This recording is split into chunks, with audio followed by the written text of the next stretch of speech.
죄가 가장 무서운, 이 세상에 가장 무서운 것입니다. 사람들 무서워하는 게 각각 다 있습니다.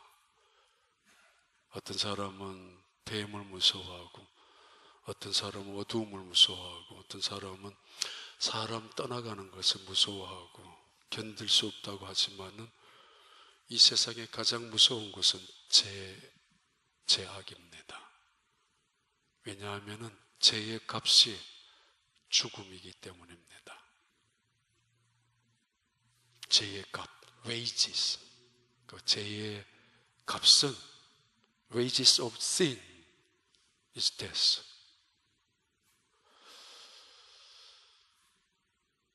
죄를 저지르고 나서 그 값을 치르기 위하여 극기, 금욕, 선행, 수양, 봉사, 섬김, 헌금을 한다 할지라도 그것으로 죄의 값은 결코 치루어지지 않습니다.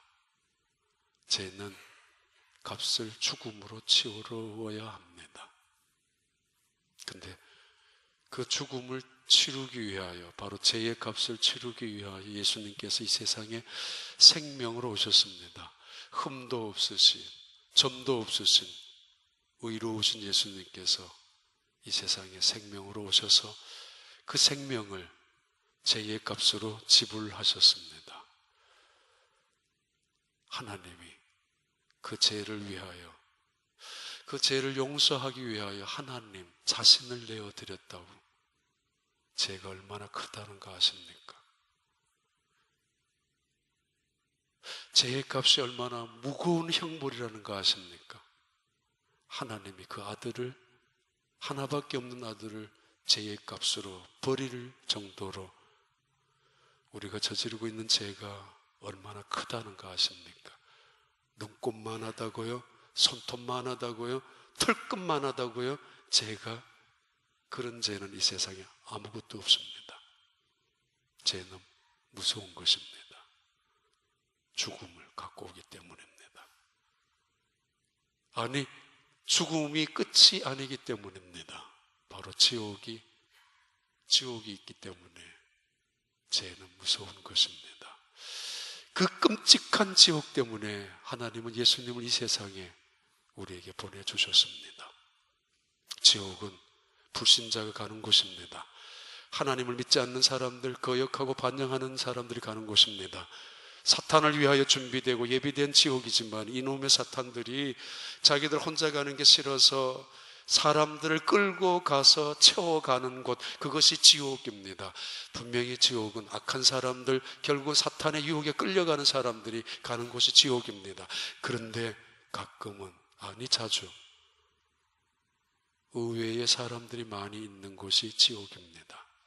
착하게 사는 사람들, 선하게 사는 사람들, 그들, 심지어 교회를 열심으로 다니는 사람들, 때로는 그들도 보일 수 있는 얼굴이 지옥이라는 거 아십니까? 왜요? 이 정도로 생각이 변하고, 이 정도로 내 가치관도 변하고, 나도 생각하기에 나도 변하고 있다고. 그래서 나도 참 착하게 살아가려고 하고 선하게 살아가고 있는데 한 가지 빠진 것이 있습니다. 분명히 악한 사람만 가는 곳이 아니라 지옥은 착한 사람도, 선하게 사는 사람도 보이는 곳이 지옥입니다. 이유는 하나입니다. 회개하지 않기 때문에. 변화도 있었고 봉사도 섬김도 있지만은 상대적이죠. 저 사람 보다가 조금 낫고 저 사람보다 괜찮고 내가 생각하기에 나 많이 변한 것 같지만은, 그러나 그러기에 함정이 있습니다. 회개하지 않습니다. 마땅히 회개해야 될 시간에 말입니다. 죄가 얼마나 크고 무섭고 지옥이 어떤 곳인 것을 알면서 회개하지 않는 사람들, 고난과 환난을 당하면서도 회개는 없습니다. 원망과 불평은 할 줄 알면서, 때로는 오해와 핍박을 당하면서 세상 그 사람들을 욕을 하고 비난하면서도 정말 진정한 나를 돌아보면서 회개하는 시간은 놓치고 있습니다. 왜요? 나 이 정도 살아왔으니까 분명히 말합니다마는 지옥은 헌금을 많이 한다고 피하는 곳이 아닙니다. 선하게 살아갔다고, 착하게 살아갔다고, 열심으로 섬기고 봉사했다고 피해지는 것이 지옥이 아닙니다. 회개하지 않으면 결국 그 지옥은 들어가게 됩니다. 천국은 들어갈 수 없습니다. 예수님의 좌우편의 강도가 그 중에 우편의 강도 알 것입니다. 그는 40살이었는지 50살이었는지 60살인지 알 수 없지만은 선한 일보다가 나쁜 짓 더 많이 한 사람, 좋은 일보다가는 악한 짓을 훨씬 더 많이 한 사람임에 틀림없을 것입니다. 강도로 잡혀 있으니까. 근데 그 사람 천국 갔습니다. 한 가지 때문에, 회개했기 때문에. 한 가지 이유입니다. 다른 거 없습니다. 아니, 천국 그가 그렇게 쉽게 들어가는 것이냐고요? 아니, 천국이 그렇게 간단하게 들어가는 것이냐고요? 맞습니다. 나의 의로움, 나의 공로, 나의 도덕, 나의 윤리, 나의 어떤 세상을 향해서 이루어놓은 업적을 가지고 그것을 명함으로, 그것을 어떤 내 손에 들고 있는 꽃처럼 들고 가서 하나님을 향하여 내가 이렇게 살아왔다라고 그것을 의지하고 내미는 곳이 천국이 아닙니다.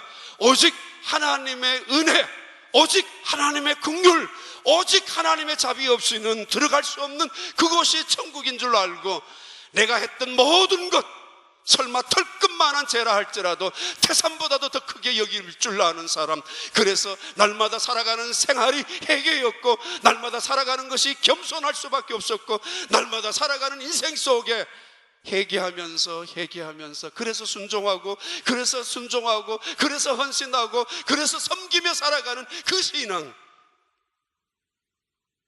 평생 예수 믿으면서 평생 봉사하면서 섬기면서도 진심으로 가슴을 치고 회개해 본 적이 없는 사람들, 그래서 하나님의 긍휼과 하나님의 자비와 하나님의 은혜가 내게 얼마나 소중한 줄조차 깨닫지 못하고 살아가는 사람들, 그들에게 가르쳐 주시는 시편 129편입니다. 우리는 하나님의 은혜, 하나님의 긍휼, 하나님의 자비가 필요한 사람들입니다. 그것은 하나님의 나라는 그들이 가는 곳이기 때문입니다. 지옥. 그래서 사람들이 말합니다. 천국에 그 사람 있어야 되는데 그 사람 안 보인다고. 농담처럼 생각하지 마십시오. 아, 지옥에 가니까, 아니 왜 이런 사람이 지옥에 왔어? 저렇게 열심히 했었던 사람이? 분명합니다. 회개가 없는, 분명합니다. 하나님의 긍휼과 자비가 얼마나 귀중한 줄조차 모른 채로 자기 의에 살아간 사람들, 그들이 운명이 뒤바뀐 장소가 천국과 지옥입니다. 시편 129편, 기자는 드디어 예루살렘 성전에 앉아 있습니다. 그래서 하나님을 쳐다보고 자기를 돌아보는데 문득 생각나는 사람들이 있습니다. 어렸을 때부터 자기를 괴롭히고 있는 사람들, 내가 어렸을 때부터 자라오면서 나를 괴롭히고 나를 힘들게 한 사람들이 순간순간 생각이 나고 있습니다. 그는 그러면서 내가 소시 때부터 나를 괴롭혀왔고 나에게 인생의 고통을 주었고 내 인생을 흔들어 주었던 사람들, 그런데 내가 지금 이 자리에 앉아 있다는 사실이 믿어지지 않을 만큼 그는 감사하고 있습니다. 배를 타고 나가면은 때때로 걱정이 됩니다. 혹시 기우뚱해서 빠질까봐 물에. 어떤 목사님 그런 이야기 들은 적이 있습니다.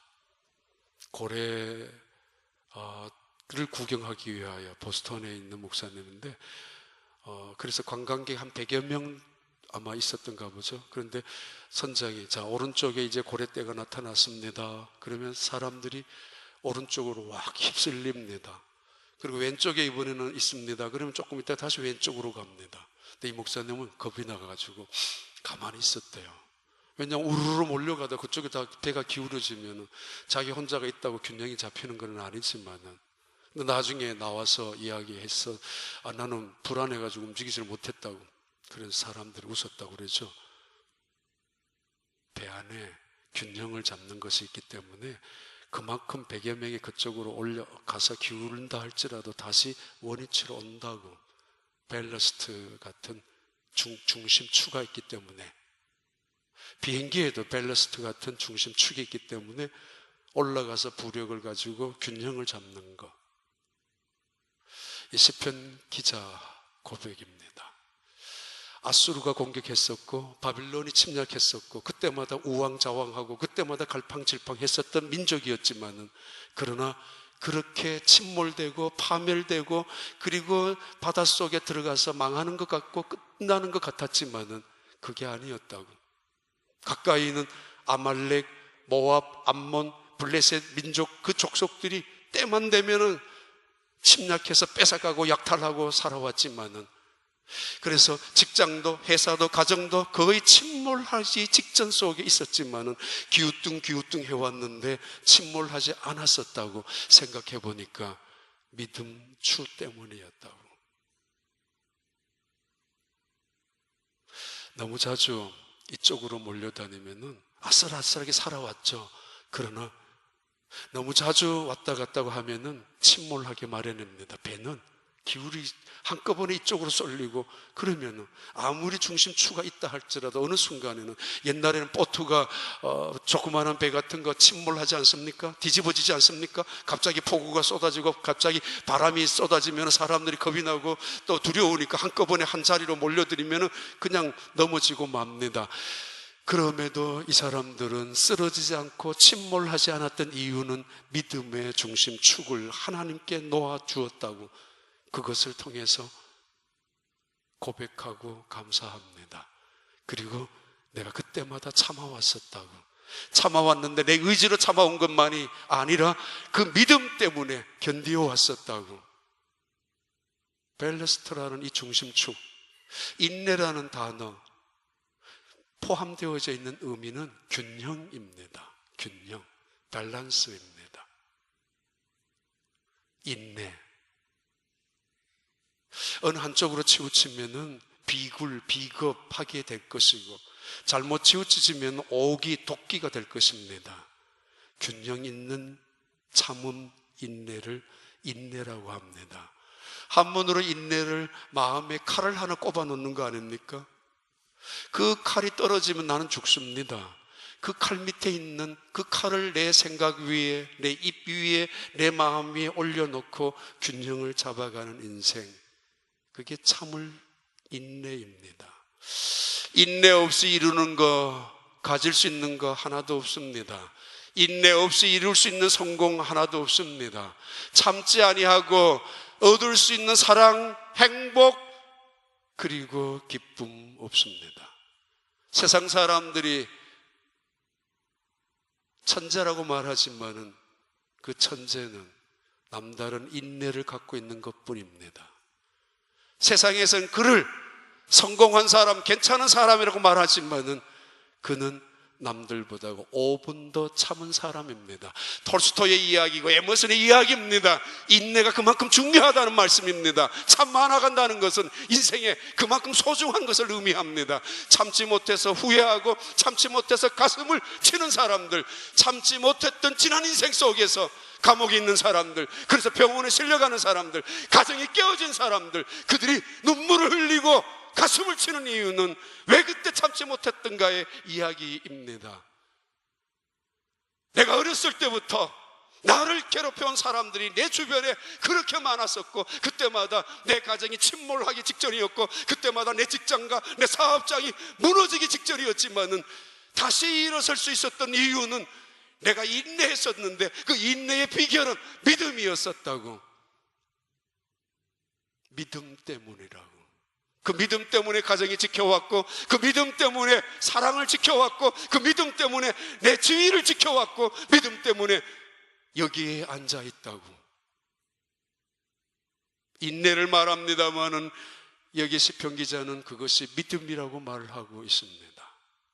그러면서 눈을 떠보니 그 많은 줄들이, 악한 자들이 나를 얽어매고 이 세상의 비겁한 자들이 나의 발목을 묶어놓고, 아니면 이런 사건 저런 사고들이 함정 속에서 나를 얽어매려고 수많은 줄들이 나에게 있었을 때에, 솔직히 말하면 나는 그 줄을 타려고 용케 아슬아슬하게 세상과 하나님의 사이에 밧줄을 타듯이 묘기를 부리듯이 왔다 갔다 하고, 이 사람 저 사람 사이에서 내 괜찮은 사람인 것처럼 밧줄을 타는 아슬아슬한 인생처럼, 아니면 물질과 그 하나님 속에서 혹은 교회와 세상 속에서 밧줄을 타고 있는 사람들, 그게 신앙이 아닙니다. 아슬아슬하게 밧줄 타면서 인생을 살아가는 게 아닙니다. 그게 균형이라고 말하지 않습니다. 하나님이 이렇게 말씀합니다.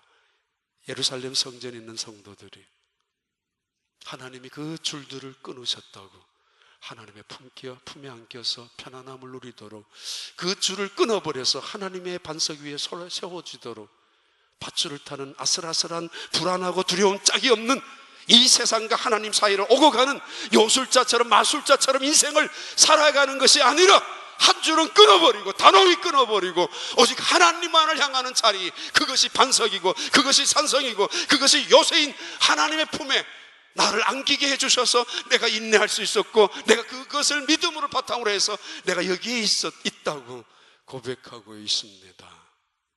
기도는 세상 줄을 끊는 것입니다. 밧줄 타는 요술 인생에 아슬아슬하게 인생 속에서 정말 돈 때문에 사람 때문에 불안해하고 떨며 살아가는 것이 인생이 신앙생활이 아닙니다. 그러면서 고백합니다. 때로는 그들이 나를 뒤집어 놓고 엎어놓고 발을 지근지근 밟고, 또는 입으로 재근재근 씹고 내 등에 갈고리를 해서 긁어서 마치 박고랑처럼 칼로 후벼 파고 호미로 긁어내어서 씨앗을 씹는 농부들처럼 나를 짓밟은 적도 있었다고. 그렇게 괴롭힘을 당해왔지만, 아니 이럴 수가 있어요? 아니 어떻게 이럴 수가 있냐고. 차라리 때로는 배가 확 뒤집어 버릴 필요도, 너 죽고 나 죽자라고. 아니 어떻게 이런 일이 있을 수 있습니까? 어느 날 느닷없이 전화가 와서, 집사님 그럴 수 있어요? 어느 날 당장 전화가 와서, 장로님 왜 그래요? 아니 목사님 이럴 수 있습니까? 근데 알고 보면은 얼마나 저들을 위하여 섬기고 사랑하고 용서하고 이해하고 기다려오고 인내해 왔는데도, 오히려 어느 날 들리는 소문에 의하면은 나를 사람들 사이에 모아놓고 등짝을 밟고 그 박고랑 사이에 호미로 긁어내듯이 지근지근 밟았던 순간에도 참았었다고. 참은 이유는 믿음 때문이라고. 아니 그 믿음은 하나님이 나를 품어주신 믿음 때문이었다고. 순례자들이 노래하는, 성전에서 노래하는 은혜의 노래입니다. 그리고는 그들은 이렇게 증언하고 이 129편의 노래를 마무리합니다. 시온을 멸시하는 자, 하나님을 믿는 백성을 조롱하는 자, 예루살렘 성전을 우습게 여기고 예루살렘 성전을 회파하는 자, 그들을 하나님은 그냥 두시지 않을 것이라고. 때가 되면은 보내고 말 것이라고, 지옥으로. 다른 말로는 그렇게 다른 사람을 짓밟고 그렇게 다른 사람을 모욕하고 그래도 회개 한 번 하지 않는 사람들, 때로는 짓밟히고 때로는 상처를 받고 때로는 눈물을 흘리면서도 가슴 속에 하나님을 향하여 그래도 내가 잘못한 것이 없을까라고 또다시 회개하고 또다시 회개하는 사람들과 대조적인 두 사람의 종류가 나타나지 않습니까? 시온을 멸시하는 사람들, 그들은 마치 지붕 위에 심기운 풀 같다라고. 그럴 수 있어요? 지붕 위에 심긴 풀, 어느 날 바람에 날려서 씨앗 하나가 떨어집니다. 그런데 먼지가 묻어가지고 비가 오면 잠깐 싹이 납니다. 야, 신기하죠? 먼지 위, 더미, 흙, 조그마한 더미 위에 싹이 납니다. 신기하죠? 그런데 오래 자라지 못합니다. 금방 잘라지고 맙니다. 주인이 와서 들어봅니다. 가볍습니다. 흔히 말하는 묵직하지 않습니다. 이거 들어보면 아무 짝에도 쓸모없습니다. 그리고 이거 가슴에 품지도 못합니다. 알곡도 아니기 때문에. 꽃조차 열매조차 없는 이 풀, 지붕 위에 올라가는 그 풀, 잠깐 자라고 나는 그 풀을 누가 가슴에 품고 그게 무슨 무게가 있습니까? 그가 갈 곳은, 그들이 가는 곳은 불입니다. 지옥입니다. 세상 사람들이 그 지붕 위에 자란 풀을 바라보고 시온을 멸시하는 사람들을 바라보고 하나님을 믿지 말라고, 기도하지 말라고, 기도해 하면 무슨 소용이 있느냐라고 말하는 사람들, 그들을 바라보면서 야, 당신들 복 있는 사람이라고, 당신들은 정말 복 있는 사람이라고, 인생을 제대로 살아가는 사람이라고 말할 사람이 있느냐? 데려오라고. 누가 복이 있는 사람이냐? 데려오라고. 그래서 그들은 예루살렘 성전에서 하나님을 향하여 말합니다. 바로 우리가 복 있는 사람이라고. 세상도 말하게 됩니다. 당신들이 복 있는 사람이었다고. 세상은 증언합니다. 당신들이야말로 진짜 복 있는 사람이라고. 끝까지 이런 일 저런 일 통해서 참아왔고, 이런 저런 사건 속에서 견디어왔고, 아니 이를 악물고 억지로 견디는 거 아닙니다. 억지로 버틴 거 아닙니다. 오기로 번디고 아니면 두고 보자라고 보복심으로 견딘 거 아니에요.